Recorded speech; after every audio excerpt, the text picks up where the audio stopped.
Yay! We're back. We are finally back. We fully said we're not taking a long break, and we did, in fact. Sorry guys.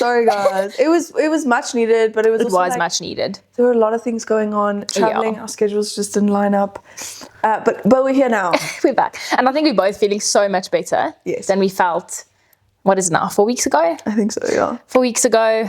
We're feeling more refreshed and just ready. And also just like got that spark back. Yeah. You know, I think we had a chat about it in the last season. It's like getting that spark back, taking the rest so that you feel super excited again. Yeah. And that's where we're at now. So keen. So guys. keen. To be sitting on this couch chatting again. Finally. Yeah. Finally. So good. Okay, so today we're starting a new season, which is called Build From Within. Yeah. Doing the inner work, understanding yourself, getting your mindset right.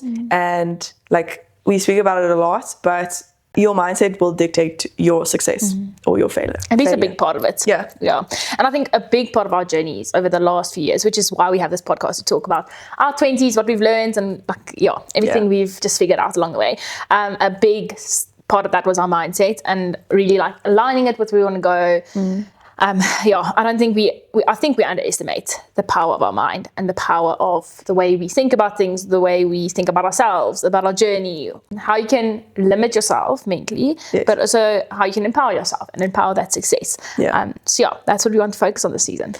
Throughout planning the season, we kind of like took a step back to check what was our actual goal with the podcast, what do we want to achieve, and at the end of the day we want to be able to give people what we felt like we needed throughout this like process and past 5 years probably. Exactly. And so that's what we want to empower you with, is everything we did the work and now we're just trying to give it to you, relaying it back on camera for people to take with them. Exactly. They need it. So let's jump straight in. We wanted to end of this year, but start of the season with just reflecting on the last year. This last year has been, I think, quite a year for both of us. Personally, career-wise, even just with the podcast. I mean, we literally started a podcast almost a year back, which is bizarre to think. 100%. And we're sitting at the end of the year, a lot has happened, but we've learned a lot, grown massively. No, it's been good. It's been a crazy year, but really, really good. So we wanted to end off this year and start off the next season with just reflecting back on the year. So what we want to chat about today is a few things that we want to take from 2025, things we've like grown into, new habits we've learned, and things that have like improved our everyday life, and things that we want to take into 2026, right? And then we'll also at the end maybe just add like 1 or 2 goals that we want to set for 2026, things that we want to improve on, and kind of just reflect. I think the most important part not the most important part, but a very important thing to do at the end of a year is to reflect on your previous year. What worked, what didn't work, what do you want to take with you, what do you want to leave behind, how you want to improve yourself and how you want to better yourself. And at the end of the day, those are the things that are going to add value little by little, like build something big, if that makes sense. Absolutely. I think it's a great way just to step into the mindset theme. This will just end this year. Exactly. We each sat on our own and wrote down a few things you've learned, things I've learned, and our goals. And we're going to share them with each other for the first time, and then we'll chat about them. Okay, I'm going to start off with a gross, vulnerable, cringy one. Moment. But something that I want to like take with me from all learned in 2025, I want to take with me into 2026 was like removing the need to kind of like live in the world and actually live life. And I don't know if that makes any sense. It makes total sense. That's an amazing lesson, Oh, thanks, Lord. I think it's a lesson that more people need to learn. That everyone actually can do it, honestly. Exactly. And it was such a bizarre thing to me. Like it was something that I like, you kind of just live your life. Like there's so much happening. You never think about the fact that we're kind of just like trying to validate or trying to get validation from the world and from other people. And then I kind of just took a step back and I was like, but what do I actually want? Like where do I want to get my validation from? Exactly. And where, like what feels good in life and how do I want to build my life to like be that? So that was definitely a big one for me. And it changed my perspective so much, and it just like realigned me to actually figure out like what do I want.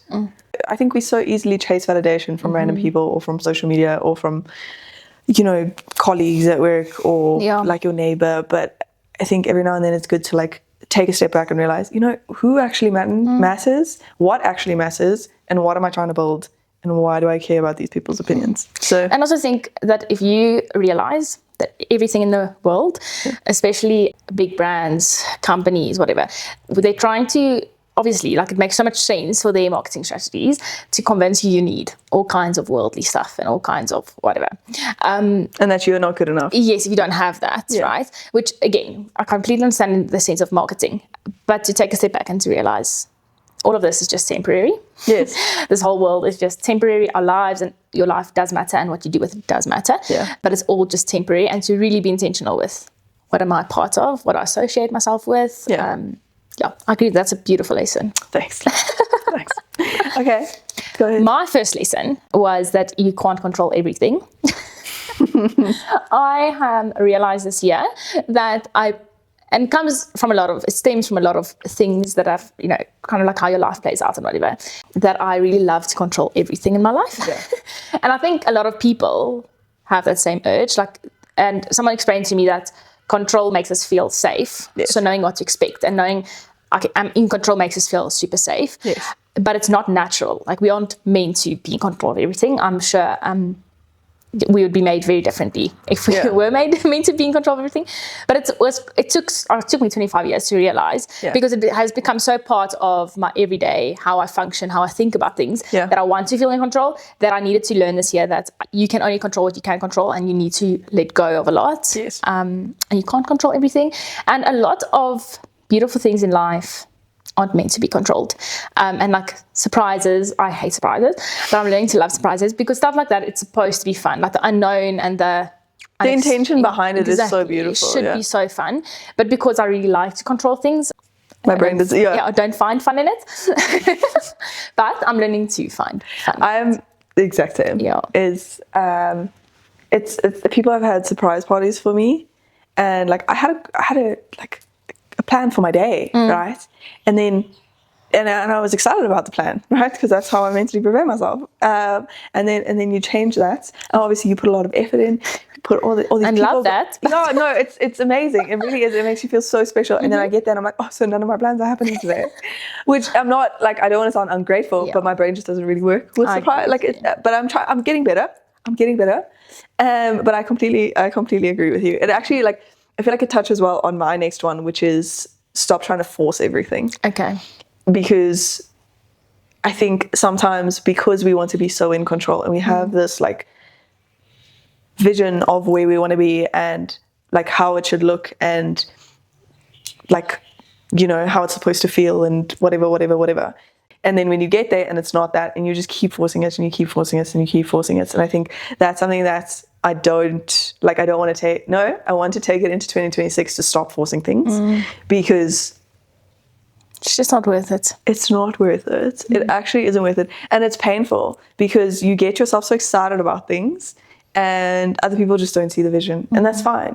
Oh, I'm struggling to like express this, but it's like, why do we force things, or why do we try and force relationships or friendships or like specific projects or whatever? And at some point, and I'm not saying give up or quit or when things get hard or whatever, but sometimes you just need to realize, okay, actually, this is not the vibe.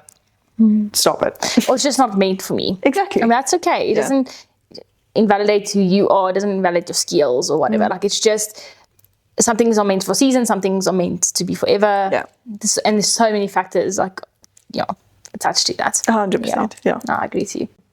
Okay. Something I learned this year was that your peace is super important, and to protect your peace is just as important. Yeah.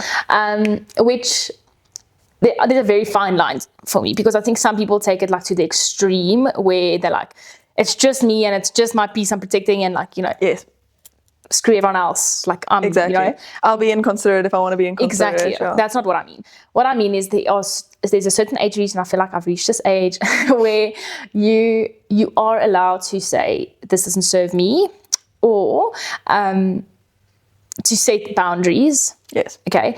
And it was really tough for me, because I think we also were raised like that, to be very considerate and very family orientated and very community orientated. I don't know how to explain, but like, you always go the extra mile. Yes. Yeah. And I'm still for it, but I think there's also a point again where it's like, you need to just decide if this really is going to harm it's no disrespect to anyone, but rather respect to yourself and to your own sanity. Yeah. And yeah, it's tougher to implement it than I think. It's like easier said than done. Yes. But I think it's just to start the process is to accept that it's okay to make decisions for yourself. Yes. And it doesn't mean like you have to be nasty, mean, like destroy relationships over it, whatever. But it's important just to protect your peace sometimes. No, and I think the beauty of it is I feel like, or at least I have some of those friendships where with someone who really does protect their peace and really respects themselves and prioritizes themselves. And it's like, it feels kind of awkward and sometimes it's kind of hard, but at the same time, I know how much you respect yourself. And so I basically respect you just as much, if that makes sense. But I also feel safe enough to be able to set my own boundaries and like show up for myself. People I meet that have set boundaries and will prioritize their peace and will like prioritize themselves. Yeah. Is the more I want to do that, because I'm like, you're doing all this is so impressive. I could never. No, it's so important. And I think we don't realize, this is now a very personal note, but you don't realize how you're actually an adult now. Yes. And you don't fall under anyone's rules or authority anymore. Like, I'm building my own life now. And even in that, like you need to, before I even have children, you need to learn how, like, what are the decisions we make. Now it's we, for me and my husband.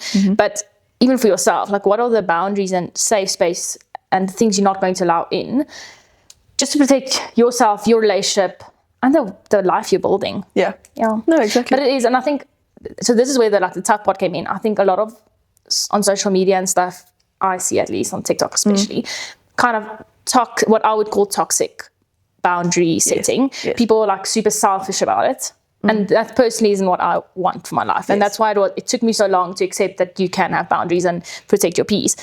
Because I don't think it has to be toxic or mean or aggressive or whatever. No, definitely. And there's so much beauty in it, because it's also like you getting to know yourself and showing yourself that you can trust yourself and like actually showing up for yourself, if that makes sense. And that, it's a big one because it feels so daunting and it feels like I'll never achieve that. But what I learned this year is kind of just taking it step by step, like one step at a time, and actually just like, I'm a people pleaser. I'm not going to give you my opinion if you don't ask for it. So basically what I started doing was literally just telling people how I felt or telling people what I wanted.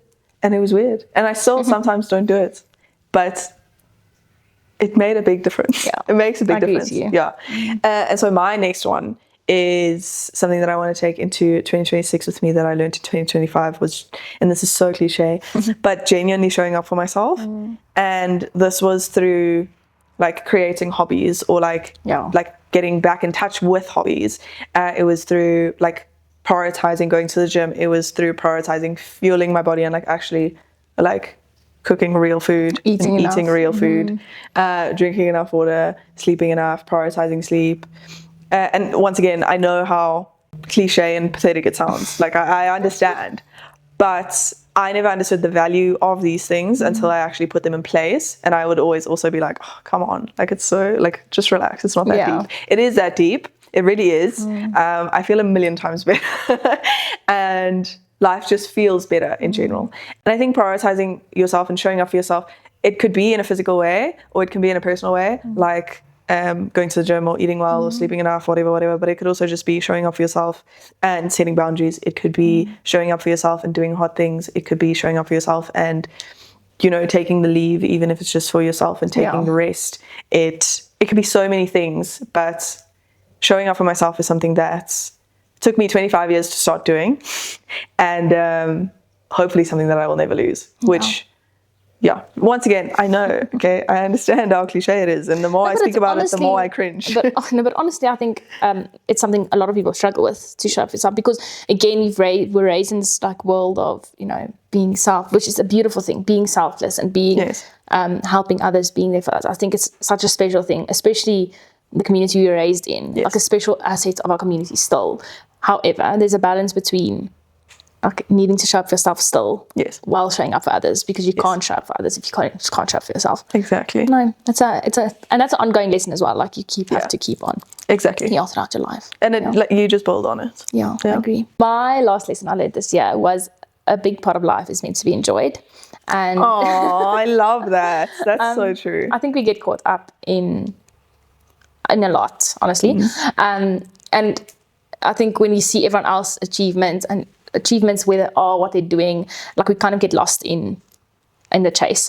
But a big part of life is literally just meant to be enjoyed. I think there's so much beauty, even the mundane things, enjoying every opportunity you get, whether it's to be able to go to a festival, whether it's being able to go to a new coffee shop. Like there's so much to be enjoyed. And I think we sometimes forget that it's not all about the rat race or like where we're heading, what we're doing next, but just enjoying everything.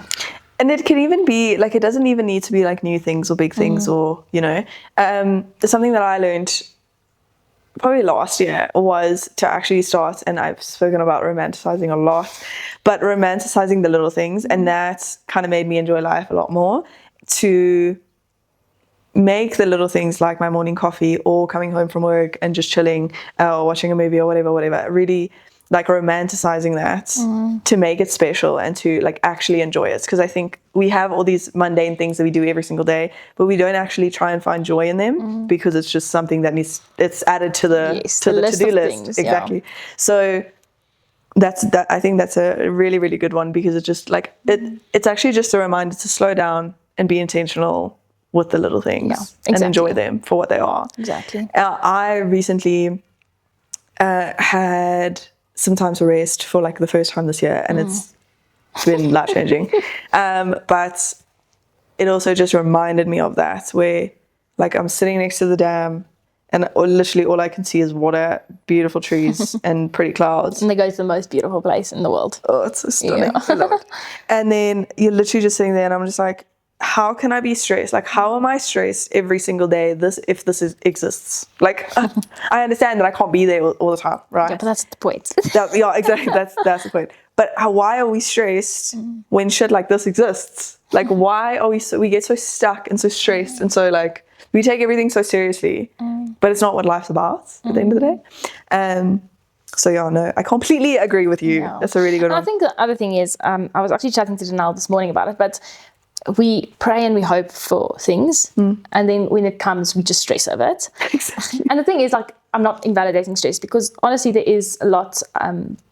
There's sometimes a lot of stress on a little small human. Everyone, yeah. You know, I'm not invalidating it, but sometimes we also just need to step back and say, this is what I prayed for, or this is what I really hoped for. And even if we just find a little bit of peace, a little bit of joy in that, like, realization that here it is, what I hoped for, what I prayed for, and what a blessing that is. I think just taking like that little mental step is even good, to just realize like you have to enjoy that as well, that blessing as well. And I think a big one, and I think we've spoken about this in some previous season, about like changing your mindset to see it as I get to do these things instead of I have to. And obviously the more you go through life, the more you start appreciating the little things. Well, I hope so. You should do that. But let's say you lost your job, okay? When you get a new job, you're going to appreciate it a lot more. That's what I'm trying to say, right? So see it as I get to do this. I get to wake up in the morning. I get to go to work. I get to go to the gym. I get to spend time with family. And yes, I know we're tired and the world is like consuming us in every way, shape and form. And that's basically why I would say like all my goals that I'm taking, or all my like points that I'm taking from 2025 over to 2026 is all about taking a step back and just like, it's not that deep. It's just not. It feels like it is, and it feels like the whole world sometimes is just like crashing down on us. But every single time that it's felt like that, you got up and everything was fine. Like, it took a while, but life feels good again after a while. And it's all, actually, this morning I had this thoughts as well. It's all just temporary. Like that unknown, that scariness, that stress, it's temporary. And temporary might be for you 6 months. It might be a day. It might be 3 years, but it's temporary. And if you just keep in mind on that, like it's not forever. Yeah. Seasons will change. Life will change. There's an ebb and flow. So, yeah. No, definitely. Just keeping that in mind. What was your goal for next year, Dana? It's so funny because it was one of your things that you're like taking over. I feel like we're the same person. But wait, let me actually just double check, because I had two.